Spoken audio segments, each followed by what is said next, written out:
At Home Hardware, we believe that anyone can take on DIY projects with some simple tips of the trade. Today, we're going to be building a utility box. I'm going to start by measuring and cutting my plywood. The first thing I'm going to do is build the frame of the box. Set up your 2x4s and align your ends and sides before clamping them together.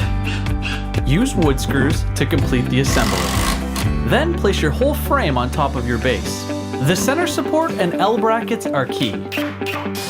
Once you've cut your trim, clamps will help hold it in place while you add your finishing nails.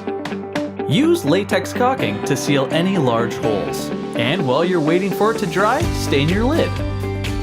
Customize it with your own choice of paint color. Add the hinges on the back and throw in anything you want.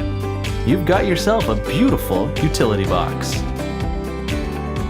For more tips of the trade, go to homehardware.ca/tips.